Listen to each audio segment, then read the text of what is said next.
Halo, selamat datang kembali pelanggan Bude Yanti yang hobinya mencari janda tato naga bonar. Pada saat ini Bapak Yanto akan seperti biasanya, yaitu menceritakan tentang perjalanan Babang Tamfan Xiaoyan. Pada saat ini kita akan kembali diperlihatkan dengan Xiaoyan yang terkejut setelah mendengar informasi mengenai Liontin Batu Giok. Xiaoyan juga tidak menyangka bahwa keberadaan Xiaoyan pada saat ini benar-benar hanya berada di alam paling bawah. Bersamaan dengan Xiaoyan yang masih terkejut, tiba-tiba Liontin giok hantu di tangannya pun bersinar hijau tua. Kemudian Liontin itu pun mengeluarkan suara samar dan semakin lama suara menjadi semakin keras dan cahaya lebih terang. Lalu ada cahaya benar-benar menjadi semakin intens dan jantung Xiaoyan segera naik ke temboloknya. Tentu saja Xiaoyan benar-benar tidak tahu apa yang sedang terjadi pada saat ini. Xiaoyan telah mencoba berkali-kali membuka batu giok tersebut sebelumnya, akan tetapi pada saat ini Xiaoyan tidak melakukan apapun dan hal ini benar-benar terjadi. Lalu di tengah-tengah kebingungan ini Xiaoyan pun segera bertanya kepada Zhan Lao apa yang harus Xiaoyan lakukan. Mengapa Liontin Batu Giok ini pada saat ini tiba-tiba bersinar? Dahi Xiaoyan pada saat ini ditutupi dengan butir-butir keringat yang tebal. Bahkan rambut di tubuh Xiaoyan pada saat ini berdiri dan Xiaoyan hanya bisa menatap tajam ke arah Liontin giok rumah hantu. Meskipun benda ini menjadi semakin bersinar dan suaranya menjadi semakin keras, akan tetapi tidak ada tanda apapun di hadapan Xiaoyan. Lalu Xiaoyan hanya bisa melihat Liontin giok tersebut dengan tenang dan pada saat ini Xiaoyan benar-benar tidak berani bertindak gegabah. Karena apa yang disebutkan oleh Zhan Lao sebelumnya mengenai batu giok ini jelas bukanlah sebuah lelucon. Akan tetapi setelah menunggu lama Xiaoyan akhirnya benar-benar tidak tahan dan bertanya, apakah tidak ada sesuatu yang muncul? Bahkan Zhan Lao pada saat ini tidak membuka mulutnya untuk berbicara. Lalu di tengah-tengah kebingungan bagian ini tiba-tiba suara ketukan pintu terdengar dan Xiaoyan segera melepaskan batu giok rumah hantu di tangannya ke tanah. Suara lembut segera terdengar datang dari luar pintu dan ini adalah sosok Sun Er. Lalu Xiaoyan segera menyeka keringat dingin yang baru saja keluar di wajahnya dan pada saat ini Xiaoyan segera menarik nafas dalam-dalam. Xiaoyan berusaha untuk menenangkan dirinya karena Xiaoyan tidak ingin Sun Er mengkhawatirkan Xiaoyan. Akhirnya setelah Xiaoyan tenang, Xiaoyan pun segera membuka pintu perlahan dan menatap ke arah sosok Sun Er. Lalu Xiaoyan seketika terkejut menatap ke arah Sun Er dengan mata yang berwarna merah. Wajahnya agak pucat dan pada saat ini Sun Er terlihat benar-benar khawatir. Tubuh Sun Er juga pada saat ini tampaknya telah kehilangan banyak berat badan. Tentu saja Xiaoyan pada saat ini merasakan sakit di hatinya dan menyadari bahwa Sun Er pada saat ini benar-benar mengkhawatirkan Xiaoyan. Lalu Xiaoyan pun buru-buru membawa Sun Er masuk ke kamar dan menatap ke arah Sun Er dengan wajah khawatir. Xiaoyan segera bertanya apakah sesuatu telah terjadi kepada Sun Er. Menanggapi hal tersebut Sun Er tidak menjawab dan malah balik bertanya, bagaimana kondisi dari kakak Xiaoyan? Xiaoyan seketika menyadari maksud dari pertanyaan Sun Er dan mulai lanjut berbicara. Xiaoyan berkata bahwa Sun Er pada saat ini tidak perlu khawatir. Sun Er dapat yakin bahwa meskipun Xiao Mansion tampaknya tidak dapat menandingi Pil Palace, akan tetapi pada saat ini mereka memiliki banyak rencana. Oleh karena itu Sun Er tidak perlu terlalu cemas, dan pada saat ini kondisi Sun Er adalah sesuatu yang jauh lebih penting bagi Xiaoyan. Lalu setelah selesai berbicara Xiaoyan pun segera mengeluarkan banyak bahan obat dari cincin penyimpanannya. Kemudian Xiaoyan pun segera memberikan pil obat ini kepada Sun Er untuk memulihkan kondisinya. Sementara itu Sun Er pada saat ini segera berkata kepada Xiaoyan bahwa Sun Er pada saat ini baik-baik saja. Setelah mengucapkan perkataan tersebut Sun Er pada saat ini segera tertarik oleh cahaya yang dipancarkan Liontin giok rumah hantu. Lalu suara yang semakin keras dan cahaya yang semakin terang pada saat ini benar-benar menarik perhatian Sun Er. Dan Sun Er pada akhirnya dengan lembut mengambil Liontin giok rumah hantu dengan tangannya. Lalu Sun Er langsung memperhatikan Liontin dengan perasaan ingin tahu. Sementara itu Xiaoyan pada saat ini sedikit cemas dan teringat perkataan yang dikatakan oleh Zhan Lao sebelumnya mengenai Liontin tersebut. Lalu Xiao Yan pun buru-buru meminta Sun Er untuk meletakkan liontin tersebut, akan tetapi sebelum Xiao Yan selesai berbicara Xiao Yan bisa merasakan kepalanya berdenyut, lalu mata Xiao Yan perlahan-lahan menjadi gelap dan Xiao Yan benar-benar dipenuhi dengan kebingungan. Bersamaan dengan itu Xiao Yan bisa melihat liontin giok yang bersinar semakin terang, dan cahaya ini seketika langsung menelan Sun Er dan sosok Sun Er seketika tersedot. Lalu Xiao Yan pun berusaha untuk mengulurkan tangannya untuk menarik Sun Er dari hisapan liontin giok, akan tetapi tidak peduli seberapa keras Xiao Yan berusaha, tubuh Xiao Yan benar-benar tidak mau mendengarkannya, dan pada akhirnya kesadaran Xiao Yan pun benar-benar kabur dan sosok Xiao Yan pada saat ini segera pingsan. Xiao Yan bertanya-tanya apakah yang baru saja terjadi. Xiao Yan hanya bisa mengingat wajah ketakutan Sun Er yang terus berkelebat di benak Xiao Yan, lalu Xiao Yan merasa hatinya tertusuk dan benar-benar khawatir dengan Sun Er. Xiao Yan yang tidak sadarkan diri pada akhirnya terus menggumamkan nama Sun Er di benaknya, dan pada akhirnya setelah waktu yang tidak diketahui Xiao Yan pun tiba-tiba membuka matanya dan seluruh tubuhnya seketika terangkat. Lalu mata Xiao Yan yang berwarna merah darah pada saat ini menatap ke arah King Haoran dan Zhen Ni yang sedang duduk di samping Xiao Yan.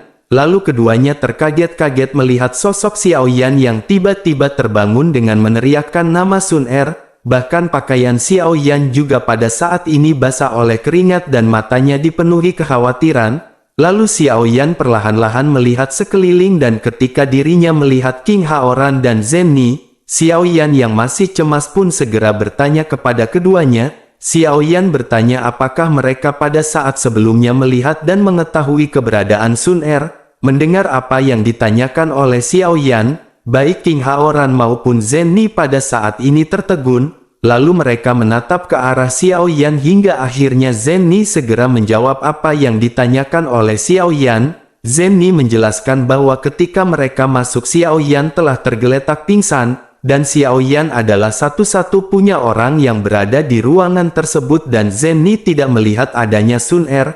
Lalu bukankah Sun Er ada di kamarnya sepanjang waktu? Mendengar hal tersebut Xiao Yan pun sontak segera berdiri dari tempat tidur dan berjalan keluar menuju ke kamar Sun Er. King Haoran dan Zhen Ni pada saat ini tidak tahu apa yang terjadi dengan Xiao Yan dan buru-buru mengikutinya. Lalu setelah sampai tanpa mengetuk Xiao Yan langsung mendorong pintu kamar Sun Er dan melihat ruang di sekeliling dengan cemas. Xiao Yan meneriakkan nama Sun Er tetapi tidak ada jawaban. Lalu Xiao Yan berpikir bahwa kejadian sebelumnya tampaknya bukanlah sebuah mimpi. Dan pada saat ini meskipun Xiao Yan tidak menemukan keberadaan Sun Er tetapi Xiao Yan melihat adanya pelayan yang biasa mengurusi Sun Er. Lalu Xiao Yan pun segera bertanya apakah pelayan tersebut mengetahui keberadaan dari Sun Er. Menanggapi hal tersebut pelayan tersebut pun segera berkata bahwa Nona Sun Er telah mendengar bahwa Tuan Xiao Yan telah kembali. Oleh karena itu Nona Sun Er secara pribadi pergi mencari Tuan Muda Xiao Yan. Dan setelah kepergiannya hingga pada saat ini Nona Sun Er benar-benar belum pernah kembali ke kamarnya. Mendengar jawaban dari pelayan tersebut hati Xiao Yan pun seketika berkedut. Xiao Yan pada saat ini yakin bahwa semua ini benar-benar telah terjadi, karena Sun Er benar-benar telah dibawa pergi oleh liontin giok rumah hantu sebelumnya. Sementara itu Zhen Ni dan King Haoran pada saat ini benar-benar tidak mengetahui apa yang terjadi, akan tetapi melihat dari penampilan Xiao Yan mereka sepertinya telah menebak sesuatu. Karena tampaknya pada saat ini Sun Er benar-benar telah pergi dan hal itu benar-benar membuat Xiao Yan merasa khawatir. Lalu mata Xiao Yan pada saat ini benar-benar merah dan Xiao Yan tidak tahu harus berbuat apa-apa sekarang. Zhan Lao telah mengatakan bahwa liontin itu bukan berasal dari dunia ini. Oleh karena itu bagaimana mungkin Xiao Yan bisa memiliki kekuatan untuk menyentuh dunia lain? Sementara itu King Haoran pada saat ini segera menghampiri Xiao Yan dengan serius. King Haoran secara alami juga khawatir dan segera bertanya, apakah yang sedang terjadi? Apakah pada saat ini sesuatu sedang terjadi pada adik Sun Er? King Haoran pada saat ini berpikir bahwa pertempuran besar benar-benar sudah dekat. King Haoran pada saat ini tidak tahu trik apakah yang akan dimainkan oleh Pil Palace. Selain itu kekuatan Sun Er relatif rendah dan Sun Er kemungkinan besar akan diincar oleh Pil Palace, dan jika ini adalah permasalahannya maka hal ini benar-benar akan menjadi buruk. Jika Sun Er disandera oleh Pil Palace dan dengan kepribadian dari Xiao Yan, tentu saja King Haoran khawatir Xiao Yan akan menyerahkan segalanya demi Sun Er. Sementara itu menghadapi pertanyaan King Haoran yang pada saat ini terlihat cemas, Xiao Yan pada akhirnya segera mulai menjawab dengan singkat. Xiao Yan berkata bahwa pada saat ini sudah pergi. Menanggapi hal tersebut King Haoran pun buru-buru bertanya apakah Pil Palace membajak Sun Er. Jika ini benar-benar terjadi maka Sun Er tidak dapat dibiarkan berada di tangan Pil Palace. Jika Pil Palace ingin memeras Xiao Yan dengan cara ini maka King Haoran benar-benar tidak akan pernah memaafkannya. Karena ini adalah permasalahan besar dan jika hal itu terjadi maka King Haoran akan mengambil inisiatif untuk menyerang terlebih dahulu. Mendengar hal tersebut Xiao Yan pada saat ini hanya bisa menggelengkan kepalanya. Xiao Yan menyadari bahwa Liontin Giok rumah hantu ini tidak mungkin menjadi barang milik Istana Pil. Oleh karena itu asumsi menghilangnya Sun Er karena Pil Palace ini benar-benar tidak ada. Melihat Xiao Yan yang menggelengkan kepalanya King Haoran pun merasa sedikit lega, karena setidaknya King Haoran tidak terpengaruh oleh pertempuran untuk saat ini. King Haoran pada akhirnya segera menghibur Xiao Yan. King Haoran berkata mengapa Xiao Yan pada saat ini tidak memberitahu kakak laki-lakinya, apapun yang terjadi menemukan cara untuk menyelamatkan Sun Er, dan selama itu tidak berada di pihak Pil Palace maka itu akan lebih mudah untuk ditangani. Xiao Yan menggelengkan kepalanya ketika dirinya mendengar perkataan dari King Haoran. Tentu saja suasana pada saat ini tiba-tiba menjadi sedikit tegang dan Zenny juga mulai mengkhawatirkan keberadaan Sun Er. Karena jika Xiao Yan bahkan tidak mau memberitahu alasannya bukankah itu berarti orang yang membawa Sun Er pasti bukan seseorang yang bisa dipecahkan oleh King Haoran. Suasana hati Xiao Yan pada saat ini sangat rumit dan Xiao Yan segera mulai berbicara kepada King Haoran. Xiao Yan berkata bahwa dirinya khawatir tidak akan ada seorang pun di benua ini yang memiliki kemampuan untuk menyelamatkan Sun Er. Xiao Yan pada saat ini juga berpikir bahwa dirinya bahkan tidak memiliki informasi tentang dunia seperti apa tempat Sun Er dibawa. Ketika King Haoran mendengar hal ini dirinya pun ketika terkejut. Karena tidak ada seorang pun di benua ini yang bisa menyelamatkan keberadaan Sun Er, maka bukankah jika begitu permasalahannya maka ini adalah keberadaan yang kuat dan legendaris. Sementara itu di sisi lain mata Xiao Yan melihat sekeliling dan tiba-tiba membeku, lalu pupil mata Xiao Yan pada saat ini semakin kecil dan menyusut, kemudian otot-otot di wajah Xiao Yan tampak bergetar seolah-olah Xiao Yan telah melihat sesuatu dan benar-benar terkejut. Ekspresi ini langsung menakuti Zenny dan King Haoran yang berada di samping Xiao Yan.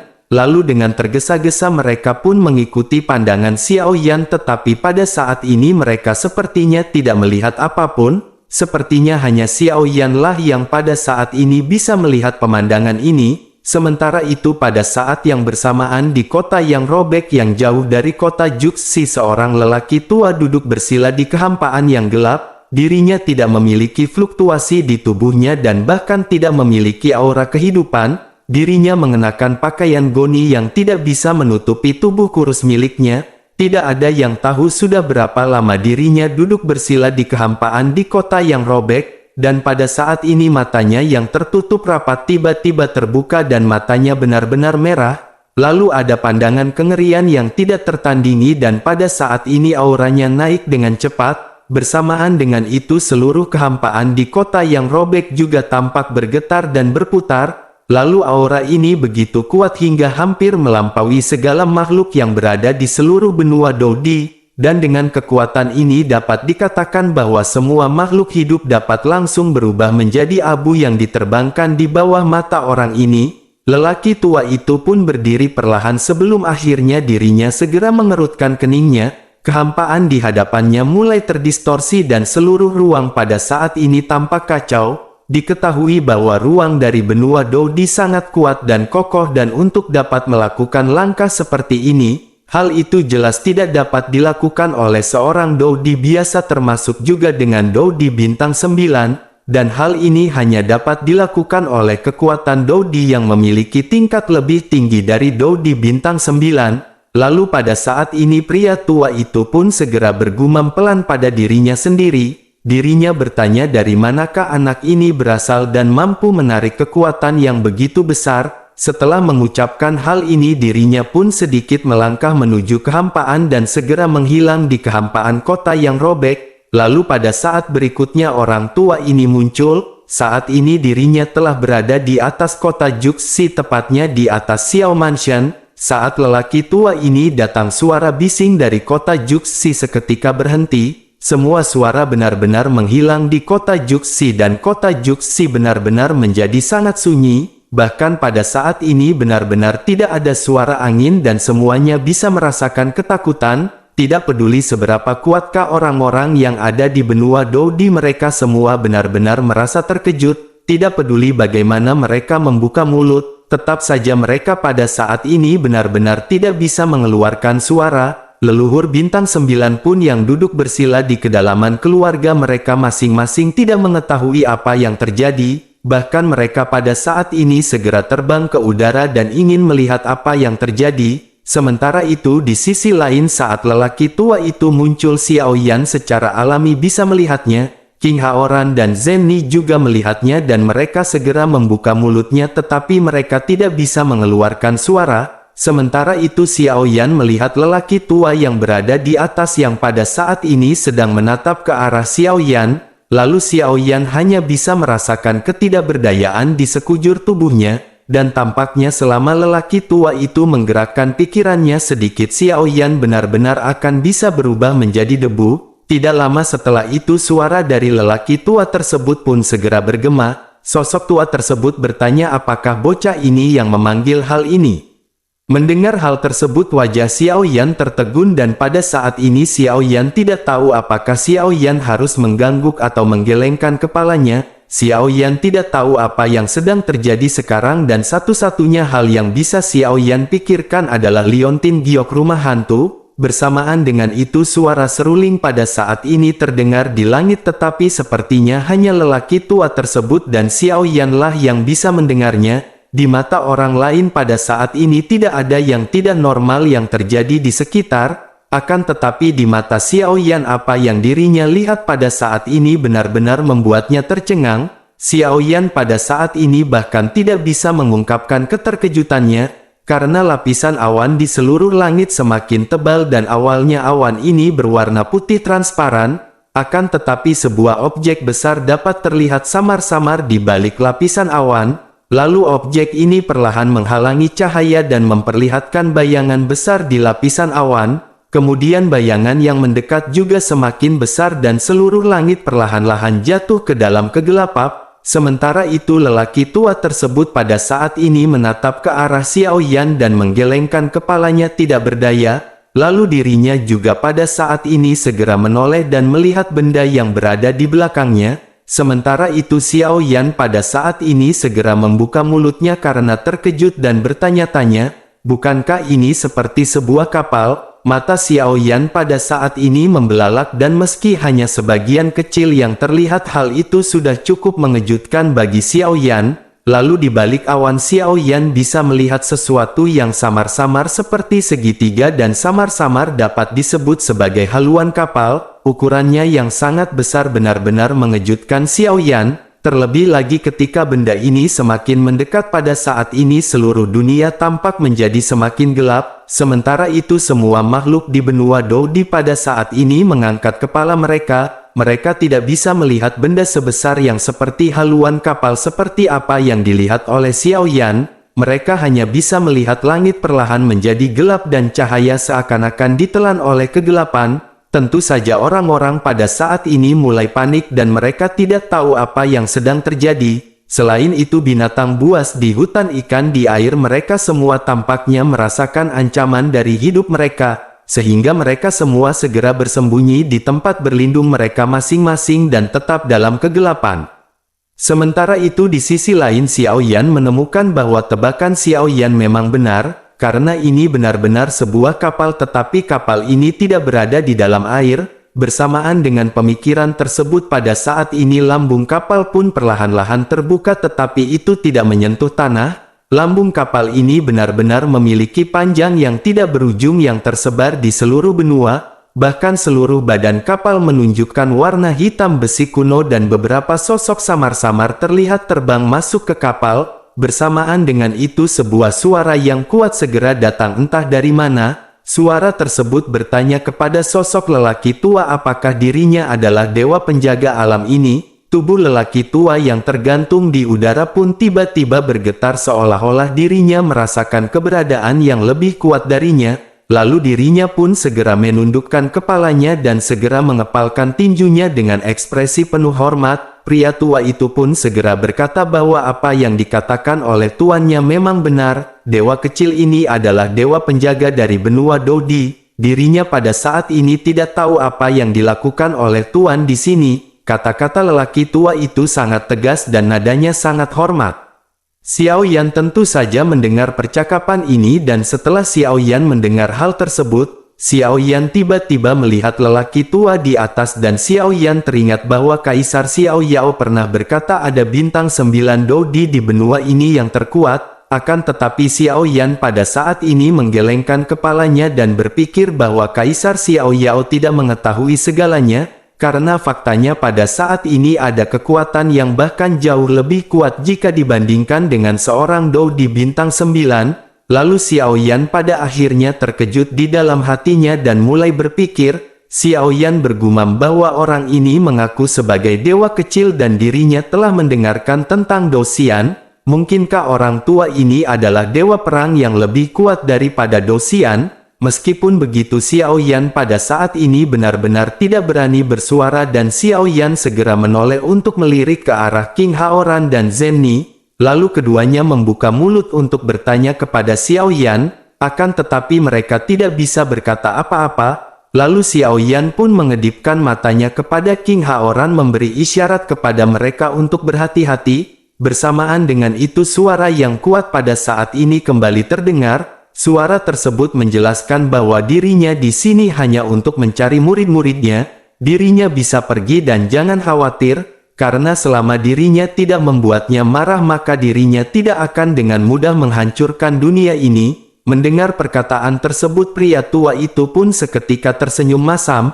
Karena jika diperhatikan pada saat ini dapat dilihat di dahi lelaki tua tersebut sudah ditutupi butiran keringat yang tebal. Hal ini menunjukkan bahwa lelaki tua itu benar-benar takut pada suara yang baru saja terdengar. Dan akhirnya dirinya hanya bisa membungkuk dengan hormat lagi dan tampak lega setelah mendengar pernyataan dari suara tersebut. Sementara itu di sisi lain leluhur dari ras monster juga melayang di udara pada saat ini. Lalu matanya pada saat ini menyipit ketika dirinya memperhatikan sekeliling.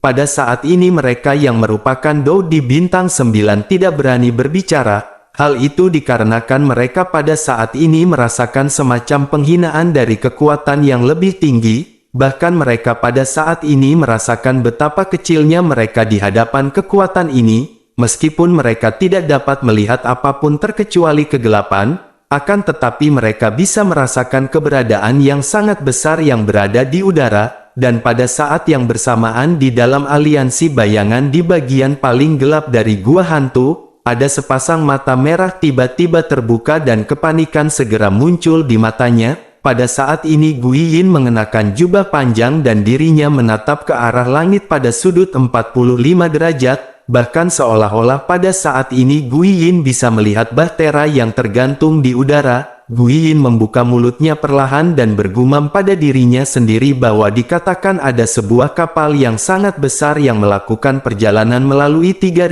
dunia. Lalu tidak ada orang yang hidup di dalamnya tetapi tidak ada orang mati, sehingga dapat dikatakan bahwa perjalanan ini adalah perjalanan antara hidup dan mati. Lalu beberapa orang mengatakan itu adalah gerbang neraka dan beberapa orang berkata itu adalah rumah hantu. Sementara itu kedatangan dari bahtera ini menyebabkan kegemparan yang berada di benua Dodi. Tentu saja semua makhluk ketakutan dan Xiao Yan juga pada saat ini ikut ketakutan. Dan pada saat ini dua sinar cahaya yang satu hitam dan satu putih segera muncul di hadapan Xiao Yan. lalu ada dua sosok dan kedua sosok ini mengenakan jubah, penampilannya bahkan lebih aneh dan ada lidah panjang berwarna merah darah di mulut mereka. Lidah ini menjulur mencapai bagian dada yang kosong tanpa daging, kemudian bulu di sekujur tubuh Xiao Yan juga berdiri tegak melihat orang dengan mata putih di wajah hitam dan mata hitam di wajah putih. Mereka melewati lelaki tua di depan dan segera datang langsung ke depan Xiao Yan. Tentu saja Xiao Yan pada saat ini benar-benar terkejut dan ketakutan dengan wajah yang benar-benar pucat. Di sisi lain orang tua itu juga berbalik dan tampak sangat terkejut. Lalu dirinya bergumam, mungkinkah anak ini yang dibicarakan oleh murid itu? Sementara itu mendengar pertanyaan tersebut sosok hitam dan putih tidak bertanya kepada Xiao Yan dan mereka berdua segera mengangkat satu tangan masing-masing.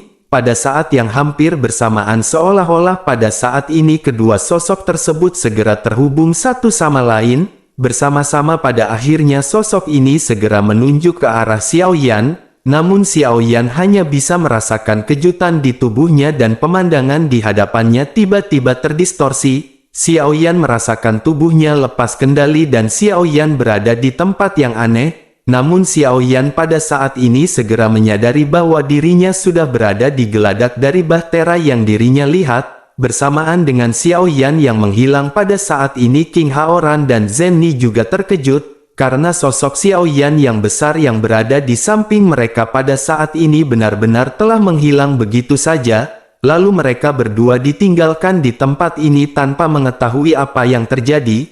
Tentu saja mereka sangat cemas tetapi mereka menyadari tidak ada gunanya khawatir pada saat ini. Sementara itu kembali ke Xiao Yan yang pada saat ini berdiri di geladak. Saat ini Xiao Yan bisa melihat hampir seluruh lambung kapal dan seperti sebuah benua. Ketika Xiao Yan melihat lebih dekat sosok cantik segera melompat ke pelukannya, lalu suara yang lembut seketika terdengar ketika sosok cantik tersebut memanggil dengan sebutan kakak Xiao Yan. Tentu saja Xiao Yan pun berkedut hebat saat dirinya mendengar suara yang familiar tersebut. Lalu Xiao Yan pada akhirnya sedikit terkejut setelah melihat sosok yang datang ini adalah Ayang Sun Er. Lalu Xiao Yan pun segera memeluk Sun Er dan pada saat ini Xiao Yan tiba-tiba menyadari ada sesuatu yang salah. Xiao Yan menemukan bahwa perut Sun Er pada saat ini sudah membesar, dan Xiao Yan benar-benar tercengang karena tidak mungkin pada saat ini Sun Er hamil. Lalu Xiao Yan pun buru-buru bertanya kepada Sun Er mengenai perutnya yang pada saat ini terlihat membesar. Mendengar pertanyaan tersebut mata Sun Er pun sedikit menjadi merah dan dirinya menetap ke arah Xiao Yan dengan mata berair. Pada akhirnya Sun Er dengan sedih segera berkata bahwa dirinya pada saat itu hanya ingin memberitahu kakak Xiao Yan, yaitu dirinya ingin memberitahu bahwa Sun Er sedang mengandung bayi, tetapi dirinya tidak tahu mengapa dirinya datang ke sini tiba-tiba sebelum dirinya bisa mengatakannya. Tentu saja Xiao Yan pun tercengang setelah Sun Er selesai berbicara dan untuk sementara waktu Xiao Yan pada saat ini sepertinya tidak bisa bereaksi. Sun Er baru saja meninggalkan benua Dou di setengah dupa tetapi pada saat ini Sun Er benar-benar telah buncit. Xiao Yan memiliki sebuah kecurigaan dan bertanya-tanya, mungkinkah ini adalah sebuah ilusi? Melihat kebingungan dari Xiao Yan pada saat ini Sun Er segera menjelaskan bahwa dirinya sudah hamil selama 5 tahun. Ekspresi Xiao Yan pun menjadi semakin aneh hingga akhirnya Xiao Yan pada saat ini mau tidak mau segera berbicara. Xiao Yan bertanya apakah Sun Er benar-benar hamil 5 tahun. Sun Er baru saja pergi sebentar tetapi kenapa kehamilannya pada saat ini sudah sampai waktu 5 tahun. Lalu sebuah kecurigaan pada saat ini semakin melonjak dan Xiao Yan bertanya-tanya, apakah dirinya telah jatuh ke dalam semacam sebuah ilusi, atau justru itu anaknya Mang Cecep dan bukan anaknya.